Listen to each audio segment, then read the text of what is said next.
சிந்து பைரவி சீரியல்ல இனி எபிசோட்ல ஆறுமுகம் திண்ணையில உட்காந்து கவலையா யோசிச்சுக்கிட்டே இருக்கிறாப்புல. அங்க வர்ற சிவா என்ன நடந்துச்சு அப்படின்னு கேட்கிறாப்புல.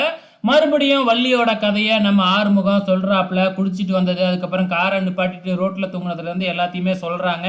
சரி, அந்த வள்ளி தான் பணத்துக்காக ஏதாச்சும் பண்ணியிருப்பா, பைரவி உன்னைய நம்புறாள, கவலைப்படாத அப்படின்னு சொல்லிட்டு போயிடுறாப்புல. ஆனா ஆறுமுகத்துக்கு தெரிஞ்சிடுச்சு, இது எல்லாமே இந்த சஞ்சய் பண்ற வேலை தான்.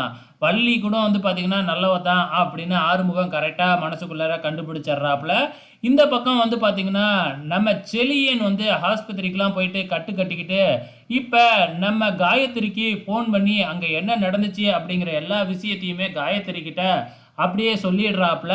ஸோ காயத்ரி, நீ வந்து செலியை நீ வந்து இசைக்கிட்ட பார்த்துரு, அவன் தான் வந்து பார்த்தீங்கன்னா என்னமோ பண்ணியிருக்கான் உன்னைய, நீ பார்த்துரு அப்படின்னு மட்டும் வார்ன் பண்ணிடுறாப்புல. செலியன் என்ன சொன்னது உடனே நம்ம காயத்ரிக்கும் புரிஞ்சிடுச்சு என்னெல்லாம் நடந்திருக்கும் அப்படின்னு சொல்லிட்டு.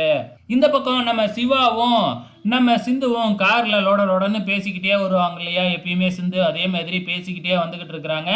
நம்ம ஆறுமுகம் வந்து பார்த்தீங்கன்னா வெளியில போகாம ரூமுக்குள்ளாரே அடைஞ்சு கிடக்கிறதுனால பைரவி வந்து பார்த்தீங்கன்னா ஆறுமுகத்துக்கு அட்வைஸ் பண்ணி நீ போய் தோட்டத்தில் வேலையை பாரு அப்படின்னு சொல்லி போக சொல்கிறாங்க. அப்போ நம்ம ஆறுமுகம் பைரவிக்கு சொல்கிற டேங்க் சொல்கிறது, அதுக்கப்புறம் ரொமான்ஸ் பண்ணுறது, இந்த மாரிலாம் நடந்துக்கிட்டு இருக்கு. காரில் வந்துக்கிட்டு இருந்தாங்க இல்லையா நம்ம சிவாவும் சிந்துவும், வழியில் பூக்கடையை நிப்பாட்டி நீங்கள் போய் எனக்கு பூ வாங்கிட்டு வாங்க அப்படின்னு சிந்து அனுப்பி வைக்கிறாங்க. பூ வாங்கிக்கிட்டு திருப்பி வரும் பொழுது இந்த ஸ்னேகாவோட அப்பா ஒரு ஆள் செட் பண்ணி சிவாவை தூக்க சொல்லியிருந்தாங்க இல்லையா, அந்த ஆள் வந்து கார்லேயே சிவாவை அடித்து போட்டு போயிடுறாப்புல.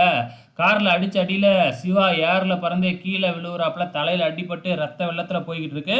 அதுக்கப்புறம் அங்கே இருக்கிற அக்கா பக்கம் இருக்கவங்க எல்லாமே ஒரு ஆட்டோவில் ஏற்றி விட்டு அனுப்பி விட்டுருக்குறாங்க. நம்ம சிந்து மடியில் படுத்துக்கிட்டு நம்ம சிவா அப்படியே மயக்கத்தில் வந்துக்கிட்டே இருக்கிறாப்புல. இதுக்கப்புறம் என்ன நடக்க போகுதுன்னு தெரியல, பொறுத்திருந்து பார்க்கலாம்.